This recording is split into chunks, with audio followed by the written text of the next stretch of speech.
창세기 30장 25절부터 36절 말씀을 갖고서 하나님께서 오늘 우리에게 주시는 은혜를 함께 나누고자 합니다. 오늘 말씀의 내용은 한 두 가지 관점에서 주제를 잡을 수 있을 것 같은데, 하나는 야곱으로 인하여서 라반의 집이 큰 복을 누리게 되었다 하는 내용이 나옵니다. 야곱 스스로가 그렇게 이야기하는 것이 아니라 삼촌 라반이 하나님께서 내게 어떻게 복을 주시고 그 영향이 어떻게 내게 미쳤는지 내가 안다. 그러니 너는 이곳에 더 머물렀으면 좋겠다. 너로 인하여 내가 복을 받는다. 너는 하나님이 축복한 자다. 내가 나와 함께 있는 것이 나의 복이다.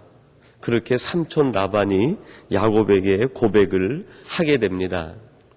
아마 야곱이 지금까지 살아오는 중에 들었던 칭찬과 찬사 중에 가장 감동적이고 야곱 자신에게 있어서도 가장 기쁜 고백과 또 인정받는 찬사가 아니었을까, 그런 생각을 해보게 됩니다. 우리들이 이 땅을 살아가면서 하나님께 인정받는 것 참 중요합니다. 그것 못지않게 우리 사람들에게 너는 참 하나님의 복을 받은 자다. 너로 인하여 내가 하나님의 복을 누리게 되고 너를 통해서 하나님의 살아계심과 하나님께서 어떻게 역사하시는지 내가 알게 되겠다 하는 고백을 우리가 들을 수 있다고 하면, 아마 우리가 이 땅에 사는 동안 받고 들을 수 있는 찬사와 칭찬 중에 가장 큰 것이 아니겠는가. 이런 의미에서 오늘 이 새벽을 깨우고 예배하시는 우리 삼성교회 모든 가족들이 먼저는 하나님 앞에 인정받고, 또 하나 우리 주변에 있는 사람들에게 너는 하나님이 축복한 사람이고 하나님이 너를 축복하시는 줄 내가 알겠다. 너가 내와 함께 있는 것이 내게 복이다라는 칭찬을 들을 수 있는 우리 모든 삼성교회 가족이 되시기를 주님의 이름으로 축원합니다. 이런 칭찬과 찬사를 듣고 내가 나와 함께 있으면 좋겠다라는 이야기를 들을 때 야곱이 어떤 결심을 하게 되었을까요? 오늘 성경 말씀은 그러한 칭찬과 더불어서 야곱이 어떤 결심을 지금 하고 있는가 하는 면에 또 한 가지의 주제와 초점이 있습니다. 그래서 오늘은 야곱이 삼촌이 이런 말을 할 때 야곱은 어떤 결심을 하게 되었는가 하는 그 결심에 초점을 두고 오늘 말씀을 함께 나누고, 우리들은 이 땅에서 어떤 결단과 결심을 갖고 어떤 고백을 하며 살아가야 되겠는가 하는 것을 함께 생각하고 나누려고 합니다. 첫째는 야곱의 위대한 결단 중에 하나가 본향으로 돌아갈 것을 결단하고 결심하게 됩니다. 우리 25절 말씀을 같이 한번 봉독해 보겠습니다. 25절입니다. 라헬이 요셉을 낳은 때에 야곱이 라반에게 이르되 나를 보내어 내 고향 내 본토로 가게 하시되. 아멘. 야곱이 이제 삼촌에게 고백을 합니다. 삼촌, 이제 제가 집으로 돌아가야 되겠습니다. 제 본향, 제 고향으로 돌아가야 되겠습니다 하는 결단과 고백을 하게 됩니다. 우리가 아는 대로 아직 이 야곱의 고향에는 에서가 있었고요, 에서의 분노가 풀리지 않은 때였습니다. 야곱이 아주 계산적이고 생각이 빠른 사람인데 그럼에도 불구하고 내가 고향으로 돌아가겠다. 형 에서가 나를 죽이려고 기다리고 있음에도 불구하고 내가 고향으로 돌아가겠다 한 결단과 결심이 얼마나 이 야곱에게 있어서는 하기 힘든 결심과 결단이었는가 하는 것을 알 수 있게 됩니다. 실제로 그가 고향으로 돌아가면서 형 에서와 점점 가까워질 때 자기 가족을 세 떼로 나누게 됩니다. 먼저 한 떼를 보내고요, 그 다음에 두 떼를 보내고 자기는 맨 뒤에 아주 조심스럽게 가는 모습을 찾아보게 됩니다. 처음 가는 때에는 선물을 간뜩 실어가지고요, 에서의 마음을 선물로 달래보려고 선물을 실어서 보내려고까지 합니다. 그리고 그것이 너무나 마음에 짐이 돼서 32장 가까이에 보면 그 야복 나루에 이르러서는요, 밤잠을 설레고 걱정하고 근심하는 모습을 찾아보게 됩니다. 그럼에도 불구하고 본향으로 돌아가겠다. 그것 하나만 해도 칭찬할 만 하겠는데요. 지금 이 바담 아람에서 야곱이 이룬 것은 상상을 초월하는 것입니다. 야곱을 통해서 큰 부가 이루어지고 그에게 부인과 자녀들이 태어나게 되고요. 부럽지 않은 삶을 영위할 수 있게 되었습니다. 가솔들이 늘어났습니다. 재산들이 점점 늘어나게 되었습니다. 그곳에서 얼마든지 자기가 자리를 잡고 터를 잡을 수 있는 기반이 마련된 것입니다. 오히려 위험을 감수하기보다는 그곳에서 인정받으며 자기 생활을 꾸려간다고 하면 오히려 더 안락하고 평안한 생활을 해나갈 수도 있을 것입니다. 그럼에도 불구하고 그 모든 것들을 다 정리하고 고향으로 돌아가겠다 하는 이 야곱의 결단과 결심이 하나님 보기에 너무 아름다운 것이었다 하는 것입니다. 하나님께서 일찍이 이 야곱이 바담 아람으로 내려올 때 내가 다시 돌아오거든 하는 말을 하나님께서 꼭 명시해 주셨습니다. 너는 바담 아람에서 살 사람이 아니라 너는 너의 고향 본토로 돌아와서 큰 민족을 이루고 내 뜻을 이루는 하나님의 사람으로 살아가야 된다 하는 것이 하나님의 생각이었고 하나님께서 주신 말씀이었습니다.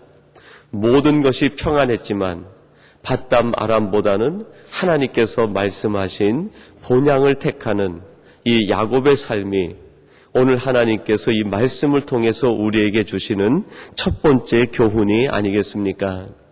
우리들이 이 땅을 살아가다 보면 세상 사람들에게 당신은 참 지혜롭습니다.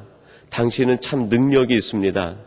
그 능력과 지혜를 가지고 이 세상에서 이 세상에 있는 것 누리고 살면 얼마나 좋겠습니까? 라고 세상이 우리를 붙들 수 있는 상황이 있습니다.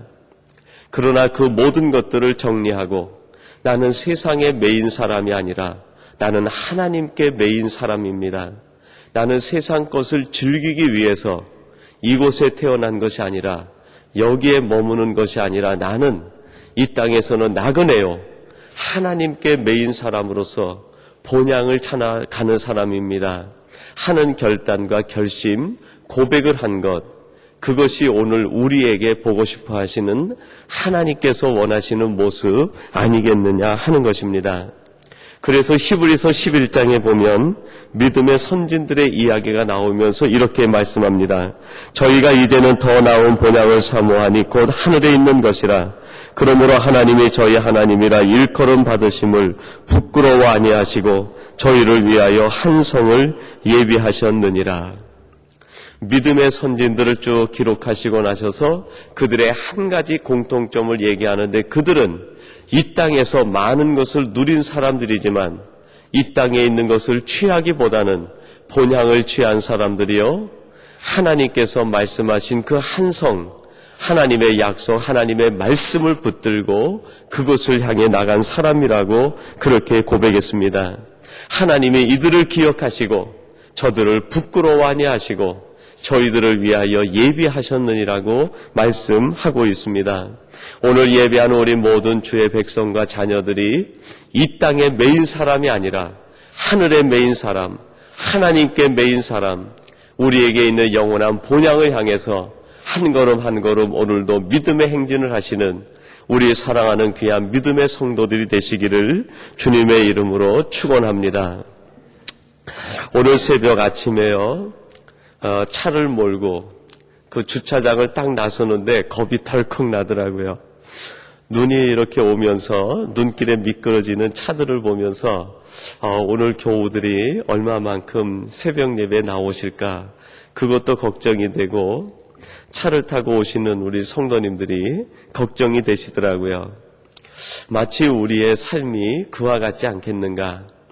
내가 내일은 새벽 예배를 가야지 하고 결심을 하고 잠들었는데 아침에 깨어보니까 도저히 갈 만한 상황이 되지 않는 그런 일들이 우리에게 얼마나 많이 연출이 되겠습니까? 본향을 찾아간다는 것은 결코 쉬운 일은 아닐 것입니다. 예기치 못했던 눈보라가 찾아오고 폭설이 내리고 하나님 앞에 가는 길을 어찌 세상이 우리를 가만히 놔두겠습니까? 세상의 발목을 잡고 어떻게 하든지 우리를 그렇게 하지 못하도록 할 방도를 구하고 있을 것입니다. 그럼에도 불구하고 하나님을 향해서 한 걸음 한 걸음 나아가시는 우리 귀한 성도님들을 하나님께서 눈동자같이 지키시고 보호해 주실 줄로 믿습니다. 그리고 두 번째로 야곱이 결심한 것은 더 섬길 것을 결심했습니다.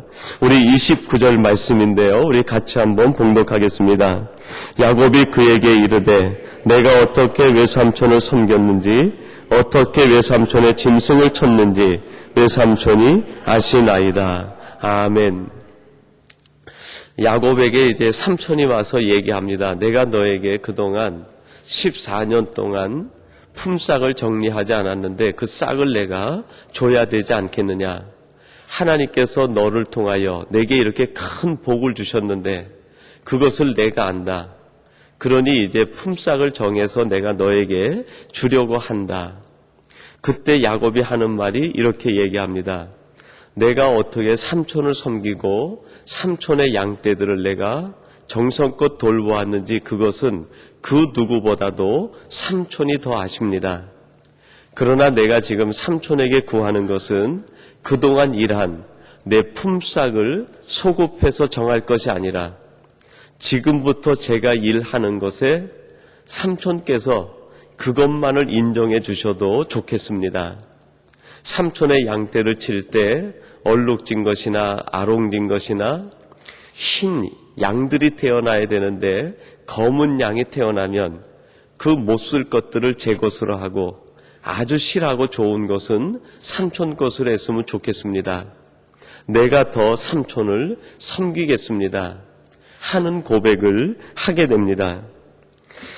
지금 내가 너의 섬긴 것을 값으로 치겠다 그랬더니 그 값을 내게 더 섬길 수 있는 기회를 주시옵소서. 그렇게 야곱이 고백하고 있는 것이죠.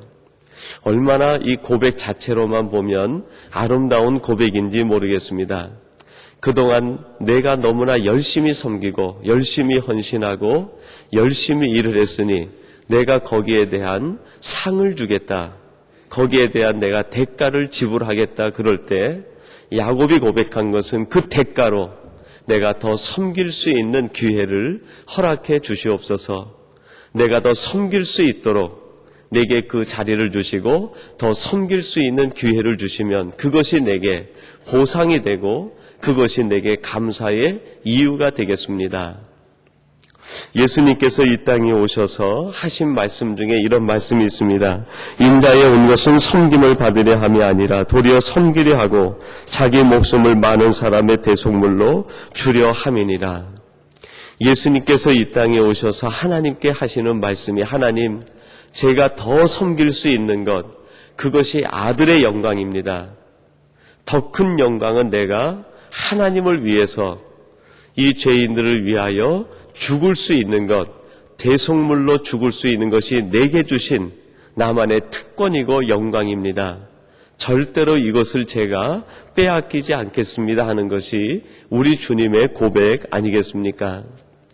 여러분, 우리들이 하는 결단과 결심, 고백 중에 이와 같이 아름다운 고백이 얼마나 되는가 하는 것을 우리 스스로가 한번 생각하고 자문해 봐야 될 것입니다. 하나님, 지금까지 제가 주의 전에서 섬기고 이 직분을 받아 일할 수 있게 해주신 것 감사합니다. 더 섬길 수 있도록, 더 최선을 다하여 섬길 수 있도록 하나님 제게 은혜를 주시고 은사를 주시고 기회를 주시면 그것이 내게 감사의 이유가 되고 그것이 내 삶의 보람이 되고 내 삶의 기쁨이 되겠습니다.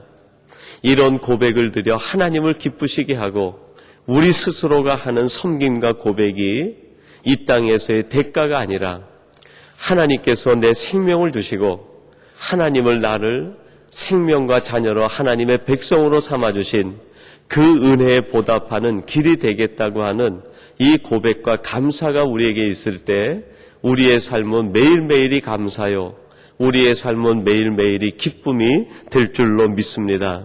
오늘 이 시간 예배하는 저와 여러분의 고백이 더 섬길 수 있는 기회를 달라고 하나님 앞에 감사하고 고백하는 이 시간이 되기를 간절히 바랍니다. 한 가지 여기에서 더 우리가 주목해 봐야 되는 것은 이 진실된 고백이 변하지 않는 것이 참 중요하다 하겠습니다. 야곱이 오늘 이 삼촌에게 하는 고백은 너무나 아름다운 고백이었습니다. 그러나 이 고백이 어떻게 됩니까? 삼촌의 양떼를 치면서 6년간 양떼를 치게 되는데요.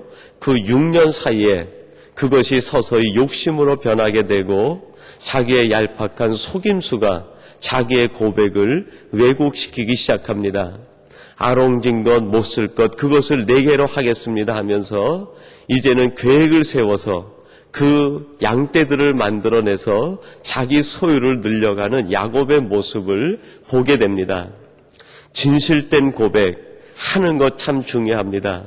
그러나 그것 못지않게 더 하나님 앞에서 우리가 마음 속여 우리의 생각을 들여서 마음을 새롭게 해야 되는 것은 우리가 하나님 앞에 했던 그 고백, 하나님 앞에 드렸던 그 결단이 변하지 않고 끝까지 순수하고 끝까지 초심을 잃지 않는 그것이 그 무엇보다도 귀하고 값진 것이라고 할 수 있겠습니다. 오늘 이 시간 하나님 앞에 더욱 기도할 것이 있다고 하면 하나님 제 고백이 진실되게 하시고 그 고백이 변치 않도록, 변질되지 않도록 하나님 도와주시고 힘 주시옵소서. 그것이 오늘 이 새벽 우리의 기도가 되었으면 좋겠습니다. 그래서 오늘 본문 마지막으로 우리가 함께 묵상해 봐야 되는 것은 33절 말씀입니다. 우리 33절을 같이 한번 봉독하겠습니다. 후일에 외삼촌께서 오셔서 내 품삯을 조사하실 때에 나의 의가 나의 표징이 되리이다. 내가 혹시 염소 중 아롱지지 아니한 자나 점이 없는 자나 양 중 검지 아니한 자가 있거든 다 도적질한 것으로 인정하소서. 야곱이 삼촌에게 얘기합니다. 그러므로 이제 훗날 시간이 지나서 삼촌이 내게 와서 양떼를 살필 때 점이 없는 것, 깨끗한 것, 순수한 양들이나 짐승이 있으면 그것은 모두 삼촌의 것인데 그것이 내 양떼들에 섞여 있으면 도적질한 것으로 아소서. 그렇게 이야기합니다. 이 순수한 마음이 어떻게 됩니까? 점점 변해서 아롱진 것, 검은 것, 얼룩무늬진 것이 자기 양떼들에 속혀 있었지만 눈으로 보이는 것은 순수했지만 야곱의 마음이 어떻게 됩니까? 마음을 도적질 당하지 않았습니까? 여러분, 우리들이 이 시간 하나님 앞에 드려야 될 마지막 기도 제목은 하나님, 이 땅을 살아가면서 세상에 있는 것, 눈에 보이는 것 때문에 내 마음을 도적질 당하지 않도록 하나님 도와주시옵소서. 하나님께 했던 그 고백을 도적맞지 않도록 하나님께 드렸던 내 마음이 실종되지 않고 세상에 빼앗기지 않도록 우리를 도와달라고 기도해야 될 것입니다. 시편 51편 10편에 보면 다윗이 이런 고백을 하나님 앞에 눈물로 기도합니다. 하나님이여 내 속에 정한 마음을 창조하시고 내 안에 정직한 영을 새롭게 하소서. 다윗이 예루살렘의 왕으로 다시 즉위하고 돌아올 때 하나님 앞에 얼마나 감격했습니까? 특별히 아비나답 집에 있었던 그 법궤가 하나님의 집으로 돌아오려고 할 때 우사로 인해서 많은 사람이 죽고 오베데돔 집에 있다가 다시 그것이 예루살렘 궁으로 돌아올 때 얼마나 감격스러운지 옷이 내려가는지도 모르고 춤을 추었던 야곱입니다. 오직 하나님만 살아가겠습니다. 하나님의 말씀, 하나님의 법궤만 마음에 모시고 살아가겠습니다. 그 결단과 고백이 그 춤으로 나타난 것 아니겠습니까? 그러나 예루살렘의 왕으로 있으면서 밧세바를 통하여 범죄한 뒤에 그는 모든 것이 넉넉해지고 모든 것이 잘 되는 것 같았지만 결국 마음을 도적질 당하고 말았습니다. 하나님 앞에 드렸던 순수한 영을 도적질 당하고 만 것이죠. 나단의 지적을 받고 나서 눈물을 흘려 회개하는 기도가 바로 시편 51편입니다. 거기에서 이 다윗이 고백하는 것이 무엇입니까? 하나님, 이제는 내가 결코 내 마음속에 있는 이 정직한 영을 도적질 당하지 않겠습니다. 내 안에 있는 내 마음을 빼앗기지 않겠습니다. 세상에 있는 그 어떠한 것보다도 하나님께서 내게 창조하신 이 정직한 영, 새 마음을 빼앗기지 않겠습니다. 그 결단과 고백을 했습니다. 그 이후로 다윗은 자기의 왕권을 내어주더라도 압살롬에게 쫓기면서 자기의 모든 권자와 왕권을 내주면서도 그의 마음을 빼앗기지 않았습니다. 여러분, 그 시므이라고 하는 베냐민 지파 사람이 쫓아오면서 다윗을 저주합니다. 이 비루한 자여, 내가 그렇게 그동안 많은 피를 흘리더니 내가 아들에게 쫓겨 도망하는 신세가 되었구나. 다윗을 쫓아오면서 재를 날리고 티끌을 날리면서 그를 모욕하는 다윗, 그 다윗이 자기 수와 장수가 쫓아가서 저자를 내가 죽일까요 할 때 그를 죽이지 말라. 이 일이 하나님께서 정하신 것이면, 하나님이 나를 벌하시는 것이면 내가 그 벌을 받는 것이 당연하지 않겠느냐. 끝까지 자기 마음을 하나님께 고정시키고 빼앗기지 않는 그 모습을 하나님이 주목해 보고 계셨습니다. 그리고 마침내 그 일이 평정이 되고 다시 다윗이 왕으로 돌아와 그 모든 사람들을 어우르며 새로운 이스라엘의 국가의 기초를 세울 수가 있게 되었습니다. 여러분, 우리들이 결단과 결심도 중요하지만 그것이 세상에 있는 것으로 인하여 빼앗겨서는 안 될 것입니다. 하나님, 제가 이 땅을 살아가면서 하나님을 향해 바친 내 마음 빼앗기지 않게 해주시옵소서. 나의 결단과 이 고백이 결심, 그 무엇으로도 바꾸지 않고 채색되지 않고 왜곡되지 않도록 하나님 나를 붙들어 주시옵소서. 이것이 오늘 우리들이 드릴 마지막 기도 제목이 되기를 간절히 바랍니다. 우리 같이 기도하겠습니다. 하나님 아버지, 감사합니다. 야곱은 삼촌 밧담 아람 집에서 인정받는 사람이 되었습니다. 먼저는 하나님 앞에 인정받고 주변에 있는 사람에게 너는 여호와께 복을 받은 자라고 인정받은 사람이 되었습니다. 그 땅에서 야곱을 삼촌이 붙들었을 때 야곱이 다시 결단하고 결심하며 본향으로 돌아갈 것을 결심했습니다. 더욱더 섬길 것을 결심했습니다. 무엇보다도 더욱 진실할 것을 결심했습니다. 이 아름다운 결심과 결단과 고백이 변치 않아야 될 텐데 야곱은 가면서 세상에 눈에 보이는 것을 모으기 위하여 이 결단과 결심이 왜곡되어지고 식어지는 것을 바라보게 됩니다. 하나님, 오늘 이 말씀을 통하여 우리가 새로운 우리의 삶을 돌아보게 하시고 우리의 신앙을 새롭게 하는 이 시간 되게 해 주옵소서. 우리의 신앙이 날마다 하나님을 향해 나가는 본향을 추구하는 삶이 되게 하시고 하나님 앞에 나갈 때 우리의 모든 것들이 섬김으로 이어지게 하시고 더욱 하나님 앞에 영광을 돌리는 예수 그리스도의 삶을 배우게 도와주시옵소서. 무엇보다도 우리의 고백이 진실되게 하시고 세상에 있는 것으로 인하여 변질되거나 왜곡되지 않도록 우리의 마음과 하나님 앞에 드렸던 순수한 영이 도적질 당하지 않도록 하나님 붙들어 주시옵소서. 이 시간이 새벽을 깨우고 기도하시는 우리 삼손의 모든 가족들을 기억하사 하늘의 크신 은혜와 복을 내리시며 하나님의 능력으로 덧입혀 주시옵소서. 오늘 하나님과 동행할 때 하나님께서 친히 도우시고 크신 은혜를 베풀어 주실 줄로 믿사옵고 예수님의 이름으로 기도하옵나이다. 아멘.